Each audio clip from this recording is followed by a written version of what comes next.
Assalamualaikum warahmatullahi wabarakatuh. Kembali lagi bersama saya Binario Adenogro Akrianto dari Unit Kerja Balai Pendidikan dan Pelatihan Pembangunan Karakter Sumber Daya Manusia Transportasi Pasir Jambu, Bandung. Merupakan peserta pelatihan dasar CPNS Kementerian Perhubungan tahun 2023, gelombang 3 angkatan 15 kelompok 2. Di sini saya akan menjelaskan mengenai tugas dari agenda 3 mengenai manajemen ASN, di mana manajemen ASN merupakan pengelolaan ASN untuk menghasilkan pegawai yang profesional, memiliki nilai-nilai dasar ASN, beretika, bebas dari intervensi politik, dan bersih dari KKN. Kemudian, tugas dan fungsi ASN adalah yang pertama adalah pelayan publik, di mana seorang ASN harus dapat memberikan pelayanan publik yang profesional dan berkualitas. Yang kedua adalah pelaksana kebijakan publik, di mana seorang ASN melaksanakan kebijakan yang dibuat oleh pejabat pembina kepegawaian sesuai dengan perundang-undangan yang berlaku.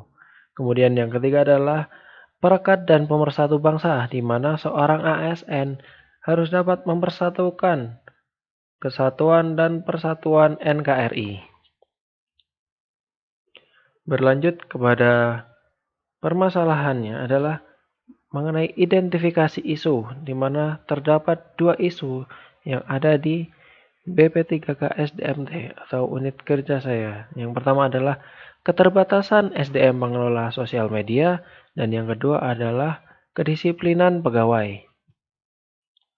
Berlanjut dari identifikasi isu, berlanjut pada analisis pelanggaran yang dilakukan, yaitu yang pertama adalah pada masalah keterbatasan SDM pengelola sosial media. Yang pertama adalah terbatasnya personil kehumasan atau pengelola sosial media BP3K SDMT. Dan yang kedua adalah kemampuan yang dimiliki personil masih secara otodidak atau tanpa sertifikasi. Kemudian pada isu yang kedua adalah kedisiplinan pegawai, di mana yang pertama, kedatangan pegawai tidak sesuai dengan jam yang ditentukan. Kemudian permasalahan yang kedua adalah tidak melaksanakan absensi face print dan fingerprint. Berlanjut kepada analisis dampak, di mana pada isu pertama tidak maksimalnya konten sosial media BP3K SDMT karena kekurangan personil pengelola sosial media. Kemudian yang kedua adalah kurang menariknya konten sosial media BP3K SDMT karena kurangnya keterampilan dari pengelola sosial media. Kemudian beralih kepada isu yang kedua, dampak yang pertama adalah tidak sesuainya jam kerja kantor. Kemudian yang kedua adalah mempengaruhi rekapitulasi absensi pegawai. Berlanjut kepada gagasan alternatif yang dapat saya ajukan adalah pada isu pertama, gagasan yang saya berikan adalah dengan merekrut tenaga pengelola sosial media baru dengan kompetensi yang mumpuni. Kemudian gagasan yang kedua, memberikan pelatihan foto dan video editing kepada pegawai BP3K SDMT agar nantinya jika menjabat sebagai pengelola sosial media akan dapat memberikan kinerja yang baik. Kemudian beralih kepada isu yang kedua, gagasan yang saya berikan adalah melaksanakan apel pagi rutin. Karena sebelumnya hanya apel pagi dilaksanakan hanya pada hari Senin dan Selasa pagi. Kemudian yang kedua adalah